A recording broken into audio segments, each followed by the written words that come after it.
Hello नमस्कार, एक बार फिर से आपका स्वागत है मेरे YouTube चैनल संतोषी क्लासेस में। आज मैं फिर से हाजिर हूँ एक नई स्टोरी लेके। स्टोरी का टाइटल है सिंपल बट डिफिकल्ट। बहुत ही मजेदार स्टोरी है, सुन के आपको बहुत ही मजा आएगा। इस स्टोरी को हम इंग्लिश टू हिंदी ट्रांसलेट करेंगे। एक एक वर्ड का हिंदी अर्थ मैं आपको बताते जाऊंगी, उनका करेक्ट प्रोनाउंसिएशन भी बताते जाऊंगी, और इस स्टोरी में जो भी ग्रामर का पार्ट होगा उसको भी हम बहुत ही डिटेल में सीखेंगे, ताकि इस कहानी को पढ़ने में और समझने में आपको आसानी होगी। तो चलिए वीडियो को स्टार्ट करते हैं बिना देर लगाए। और वीडियो अच्छा लगे तो प्लीज लाइक जरूर कर दीजिएगा। चैनल पे पहली बार अगर मेरा वीडियो देख रहे हैं तो चैनल को सब्सक्राइब भी कर लीजिएगा। मेरे चैनल पे रेगुलर आपको स्टोरी रीडिंग ट्रांसलेशन की वीडियोस मिलते रहती है। तो चलिए स्टार्ट करते हैं। सबसे पहले स्टोरी का टाइटल देखते हैं। आज की स्टोरी का टाइटल है हमारा सिंपल बट डिफिकल्ट। सिंपल का मतलब होता है सरल, बट मतलब लेकिन, जो कि एक कंजंक्शन है। डिफिकल्ट मतलब कठिन, मुश्किल। तो इस पूरे सेंटेंस का क्या मतलब हुआ? सिंपल बट डिफिकल्ट यानी सरल लेकिन मुश्किल। अब सरल और कठिन क्या है, कैसे है, ये तो हम कहानी पढ़ेंगे तो समझ में आएगा। अभी फिलहाल वीडियो को स्टार्ट करते हैं। Akbar would ask Birbal the trickiest of questions to test his intelligence। क्या मतलब हुआ? अकबर वुड आस्क का मतलब होता है पूछा करते थे, ठीक है, बीरबल। तो अकबर पूछा करते थे बीरबल से द ट्रिकेस्ट का मतलब होता है बहुत ही कठिन से कठिन, उलझन से उलझन। ऑफ क्वेश्चंस यानी ऐसी पहेली वाला सवाल पूछा करते थे अक्सर। टू टेस्ट यानी जांचने के लिए, हिज इंटेलिजेंस यानी उनकी बुद्धिमत्ता, उनकी समझदारी को जांचने के लिए अकबर बीरबल से निरंतर, लगातार, बराबर ऐसे उलझनों वाला सवाल पूछा करते थे। वन डे ही सेड, एक दिन, वन डे मतलब एक दिन, ही सेड उन्होंने कहा। से का सेकेंड फॉर्म सेड। से मतलब कहना, सेड मतलब कहा। तो एक दिन उन्होंने कहा। टू बीरबल, बीरबल से, I have a simple question for you Birbal. क्या मतलब हुआ? आई हैव यानी मेरे पास है। आई हैव मतलब मेरे पास है। अ सिंपल क्वेश्चन एक बहुत ही सरल सवाल, फॉर यू तुम्हारे लिए बीरबल। बीरबल से कहते हैं अकबर कि बीरबल तुम्हारे लिए मेरे पास एक बहुत ही सरल सवाल है। How many bangles does your wife wear. दोस्तों ये जो वाक्य है ये प्रेजेंट इंडेफिनिट का इंटेरोगेटिव वाक्य है। क्यों? क्योंकि यहाँ पे सबसे पहले तो क्वेश्चन मार्क आप देख रहे हैं, और जिस भी सेंटेंस में अगर आप क्वेश्चन मार्क देखते हैं ये तो क्लियर है कि इंटेरोगेटिव सेंटेंस है, यानी कि हिंदी में हम उन्हें प्रश्नवाचक कहते हैं।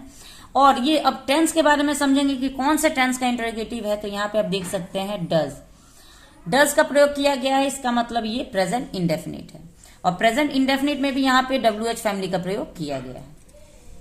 हाउ मैनी यानी कितने, हाउ मैनी का मतलब होता है कितने।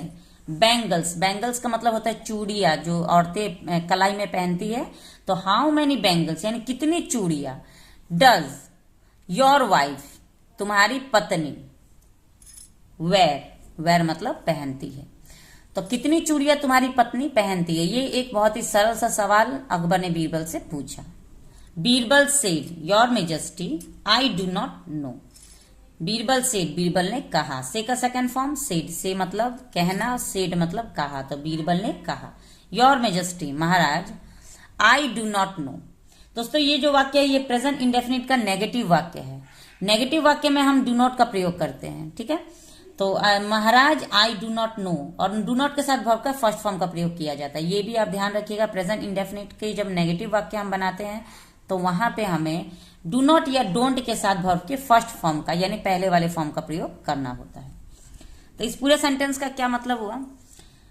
बीरबल ने कहा कि महाराज मुझे नहीं पता। नो का मतलब जानना, तो मैं नहीं जानता या मुझे नहीं पता। अकबर सेड, अकबर ने कहा। She serves you food every day. ये वाक्य प्रेजेंट इंडेफिनिट का अफर्मेटिव वाक्य है। प्रेजेंट इंडेफिनिट में जब भी हम कोई अफर्मेटिव वाक्य बनाते हैं तो वहां पे हमें वर्ब के साथ एस या ES लगाना होता है, और ये डिपेंड करता है सब्जेक्ट पे। यानी कि अगर हमारा सब्जेक्ट थर्ड पर्सन हो तो हमें वर्ब में एस या ईएस लगाना होता है, वरना हम नहीं लगाते हैं। यहाँ पे आप देख सकते हैं हमारा सब्जेक्ट शी है। शी का मतलब वह, जो कि थर्ड पर्सन होता है। यहाँ पे हम वर्ब सर्व, सर्व का मतलब होता है परोसना, और सर्व में एस लगाया गया है, इसका मतलब सर्व्स। ठीक है, तो प्रेजेंट इंडेफिनिट का अफर्मेटिव वाक्य में हम सब्जेक्ट के अकॉर्डिंग हम एस या ईएस लगाते हैं। तो सर्व का मतलब होता है परोसना, और सर्व्स का मतलब परोसती है। क्योंकि प्रेजेंट है, थी नहीं होगी, पास्ट होता तो थी होती, परोसती थी, लेकिन यहाँ पे प्रेजेंट इंडेफिनिट है तो परोसती है। तो शी सर्व्स यानी वह परोसती है, यू फूड यानी तुम्हें भोजन, एवरी डे यानी रोजाना, तो वो तुम्हें रोजाना प्रतिदिन भोजन परोसती है। येट फिर भी, यू डोंट नो। यहाँ पे फिर आप देख सकते हैं डू नॉट का प्रयोग किया गया है, या डोंट मैंने बताया था अभी कि प्रेजेंट इंडेफिनिट के नेगेटिव वाक्य में हम डोंट या डू नॉट का प्रयोग करते हैं। यहाँ पे जो डोंट है ये डू नॉट का कंट्रैक्शन फॉर्म है। शॉर्ट में हम डोंट भी लिख देते हैं, लेकिन इसका अर्थ होता है डू नॉट। ठीक है, प्रेजेंट इंडेफिनिट का ये नेगेटिव वाक्य है, इसके साथ हमें वर्ब के फर्स्ट फॉर्म का प्रयोग करना होता है। नो, नो मतलब जानना। येट यानी फिर भी, यू डू नॉट नो यानी फिर भी तुम नहीं जानते, वो तुम्हें रोज खाना परोसती है, फिर भी तुम नहीं जानते कि उसकी कलाई में कितनी चूड़ियां है। बीरबल रिप्लाइड, बीरबल ने जवाब दिया। रिप्लाई का second form replied, IED, Y लगा हटा के आईईडी लगाते हैं तो हम सेकंड फॉर्म बन जाता है रिप्लाइड। रिप्लाई का मतलब जवाब देना, रिप्लाइड मतलब जवाब दिया, तो बीरबल ने जवाब दिया। I can explain that in the garden down stairs, क्या मतलब हुआ?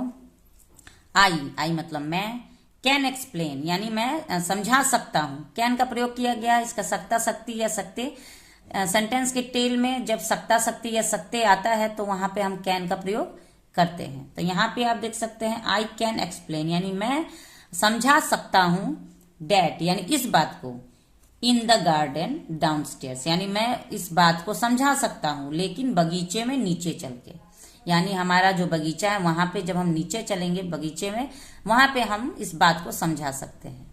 Your majesty Maharaj. Akbar said, Akbar ने कहा। से का सेकंड फॉर्म सेड, से मतलब कहना, सेड मतलब कहा। अकबर ने कहा। कम लेट्स गो, कम मतलब चलो, लेट्स गो मतलब चलते हैं, तो चलो चलते हैं। एंड और दे बोथ, वे दोनों, बोथ मतलब दोनों, तो वे दोनों, दे का मतलब वे होता है, तो चलो चलते हैं और वे दोनों। क्लाइम्ड डाउन, यहाँ पे देखिए क्लाइम्ब का मतलब चढ़ना होता है, लेकिन क्लाइम्ड डाउन जो हम यूज कर रहे हैं तो यहाँ पे नीचे उतरना होगा। द स्टेयर्स, स्टेयर्स का मतलब होता है सीढ़ियां, जो सीढ़ियां सभी के घरों में होती है छत पे चढ़ने के लिए, और सेम सीढ़ियां छत से उतरने के लिए, उसी को हम स्टेयर्स कहते हैं। ठीक है, तो वे दोनों, क्लाइम डाउन मतलब नीचे उतरे, द स्टेयर्स मतलब सीढ़ियां, एंड और एंटर्ड, यहाँ पे देखिए एंटर का सेकंड फॉर्म एंटर्ड, ईडी लगाने के बाद सेकंड फॉर्म बन जाता है। एंटर का मतलब होता है प्रवेश करना, और एंटर्ड ईडी लगाने के बाद प्रवेश किए, तो और प्रवेश किए the royal garden, royal garden का मतलब होता है शाही बगीचे में, वे दोनों सीढ़ियों से उतर के शाही बगीचे में प्रवेश किए। When, जब Akbar wanted to know the reason why Birbal did not know the answer, क्या मतलब हुआ? तो यहाँ पे देखिए सबसे पहले तो इस सेंटेंस में हम दो वर्ब का प्रयोग किए हैं, तो जिस भी वाक्य में हमें दो वर्ब का प्रयोग करना होता है वहां पे हमें इस बात पे ध्यान देना होता है कि हमारा जो पहला वर्ब है उसे हमें टेंस के अकॉर्डिंग यूज करना होता है, यानी कि जो प्राइमरी वर्ब है उसे हम टेंस के अकॉर्डिंग यूज करते हैं, और जो सेकंड फॉर्म, जो सेकेंडरी वर्ब होता है उसके पहले हम टू का प्रयोग करते हैं, और उसके बाद वर्ब का फर्स्ट फॉर्म। अब चलिए एग्जाम्पल के थ्रू देखते हैं। यहाँ पे आप देखिए वांटेड टू नो, वांटेड यानी चाहते हैं, ये भी वर्ब है, नो जानना, ये भी वर्ब है, दो वर्ब है। तो यहाँ पे हमने जो वांटेड का प्रयोग किया है ये टेंस के अकॉर्डिंग है, यानी कि वर्ब के सेकंड फॉर्म का यूज किया है, हमने वांट नहीं लिखा है, क्योंकि ये पास्ट इंडेफिनिट का अफर्मेटिव वाक्य है, और पास्ट इंडेफिनिट के अफर्मेटिव वाक्य में हम वर्ब के सेकंड फॉर्म का प्रयोग करते हैं। तो यहाँ पे वांटेड का मतलब जानना चाहते थे, टू नो, यहाँ पे देखिए वांटेड के बाद टू का प्रयोग किया गया, उसके बाद वर्ब के फर्स्ट फॉर्म, नो वर्ब का फर्स्ट फॉर्म है। अब इसको ट्रांसलेट करके देखते हैं। व्हेन, जब अकबर, वांटेड टू नो यानी जानना चाहते थे, द रीजन यानी वजह, वाई क्यों, Birbal did not know the answer, ये वाक्य पास्ट इंडेफिनिट का नेगेटिव वाक्य है। पास्ट इंडेफिनिट में जब भी हम कोई अफर्मेटिव वाक्य बनाते हैं तो वर्ब के सेकंड फॉर्म का प्रयोग करेंगे, और जब नेगेटिव वाक्य बनाएंगे तो वहां पे डिड नॉट के साथ वर्ब के फर्स्ट फॉर्म का प्रयोग करेंगे। इस बात पे भी ध्यान देना है। तो वो जानना चाहते थे, वो वजह जानना चाहते थे क्यों बीरबल नहीं जानते हैं जवाब, क्योंकि बीरबल अपनी बुद्धिमत्ता के लिए बहुत ही मशहूर है और उनके पास हर एक बात का तुरंत जवाब मिल जाता था, लेकिन ये बात का जवाब वो नहीं दे पाए। ऐसा क्यों, क्या वजह था? इस बात को लेके अकबर परेशान थे और ये बात का वजह वो जानना चाहते थे। बीरबल से बीरबल ने कहा, your majesty Maharaj, can you tell me, यहाँ पे भी कैन यानी सकता शक्ति आएगा, तो can you tell me, can यानी कि क्या आप बता सकते हैं, टेल का मतलब बताना, यू मतलब आप, तो क्या आप मुझे बता सकते हैं, द नंबर ऑफ स्टेयर्स यानी सीढ़ियों की संख्या क्या आप मुझे बता सकते हैं, वी क्लाइम डाउन जो हम अभी उतरे, जस्ट नाउ यानी तुरंत। तो अब बीरबल अकबर से सवाल करते हैं कि महाराज क्या आप मुझे बता सकते हैं कि जिस सीढ़ियां से अभी हम लोग तुरंत उतरे हैं शाही गार्डन में, शाही बगीचे में अभी जो हम लोग नीचे उतरे हैं, तो इस सीढ़ियों की संख्या क्या आप मुझे बता सकते हैं? अकबर सेड, अकबर ने कहा, नो आई डोंट नो, नहीं मैं नहीं जानता। यहाँ पे भी आप देखिए do not know, do not का प्रयोग किया गया है, इसका मतलब प्रेजेंट इंडेफिनिट का नेगेटिव वाक्य है, और अगर डिड नॉट का प्रयोग किया गया होता तो पास्ट इंडेफिनिट का नेगेटिव वाक्य होता है। ठीक है, डू नॉट प्रेजेंट में यूज होता है और डिड नॉट पास्ट में यूज होता है। नहीं मैं नहीं जानता हूं। बीरबल से बीरबल ने कहा, your majesty Maharaj, we climb up and down, हम चढ़ते हैं ऊपर और नीचे, यानी हम ऊपर और नीचे चढ़ते हैं। The same flight of stairs यानी उसी बराबर संख्या वाली सीढ़ियां से हम रोज चढ़ते हैं रोज उतरते हैं, एवरी डे यानी प्रतिदिन, रोजाना। तो महाराज हम प्रतिदिन इसी सीढ़ियां से हम चढ़ते भी हैं और उतरते भी हैं, फिर भी आपको नहीं पता कि सीढ़ियों की संख्या कितनी है। सेम उसी प्रकार मेरी पत्नी रोज मुझे खाना परोसती है, लेकिन फिर भी मुझे नहीं पता कि उसकी चूड़ियों की संख्या क्या है। अकबर स्माइल्ड, अकबर मुस्कुराए, स्माइल का सेकंड फॉर्म स्माइल्ड, ईडी लगाने के बाद, एंड और सेड और बोले, I have understood that one shouldn't ask questions that one doesn't have answers for. क्या मतलब हुआ दोस्तों? यहां पे आप देख रहे हैं आई के बाद वी ई का प्रयोग किया गया है, इसको मैंने पढ़ा आई हैव। तो जैसे कि हम डू नॉट को डोंट कॉन्ट्रैक्शन फॉर्म लिखते हैं, उसी प्रकार ये भी I have, I have, I have का कॉन्ट्रैक्शन फॉर्म है। तो इसको हम आई हैव पढ़ते हैं, एच ए साइलेंट हो जाता है, छुप जाता है, सिर्फ वी ई एम लिखते हैं। तो आई हैव अंडरस्टूड, तो ये जो वाक्य है ये प्रेजेंट परफेक्ट का एफर्मेटिव वाक्य है। प्रेजेंट परफेक्ट में जब भी हम कोई एफर्मेटिव वाक्य बनाते हैं तो वहां पे हमें हैज या हैव के साथ वर्ब के थर्ड फॉर्म का प्रयोग करना होता है। अंडरस्टूड जो है अंडरस्टैंड का थर्ड फॉर्म है। अंडरस्टैंड का मतलब होता है समझना और अंडरस्टूड का मतलब होगा समझ गए। तो आई हैव अंडरस्टूड यानी मैं समझ गया हूं या मैं समझ चुका हूं दैट की वन शुडंट, शुड का प्रयोग किया गया है। शुड एक मॉडल वर्ब है जिसका मतलब होता है चाहिए, और शुड नॉट मतलब नहीं चाहिए। शुडंट यहाँ पे शुडंट पढ़े हैं यानी मतलब होता है शुड नॉट, तो इसको हमको कैसे पढ़ना है? शुडंट, और इसका मतलब क्या हुआ? नहीं चाहिए। कि वन शुडंट यानी किसी को भी नहीं चाहिए आस्क क्वेश्चन यानी सवाल पूछना, तो किसी को भी सवाल पूछना नहीं चाहिए। डैट की या जो, यहाँ पे जो का प्रयोग होगा, डैट का मतलब की भी होता है लेकिन यहाँ पे जो। One doesn't have answers for यानी कि किसी को भी डजंट हैव यानी किसी के पास अगर नहीं है, आंसर फॉर यानी जवाब, तो किसी के भी पास अगर वो जवाब नहीं है तो ऐसा सवाल किसी को भी नहीं पूछना चाहिए। ये बात अकबर समझ गए हैं कि ऐसे ऊटपटांग सवाल नहीं पूछना चाहिए जिसका जवाब किसी के पास नहीं होता है, क्योंकि अक्सर हमारे लाइफ में ऐसा होता है कि कोई चीज हमें सुनने के लिए सरल लगती है लेकिन वो अगर हम उसे ब्रीफली समझना चाहे तो वो बहुत ही कठिन हो जाता है। आज की हमारी स्टोरी का टाइटल भी यही है, सरल बट डिफिकल्ट, यानी कि सरल लेकिन कठिन।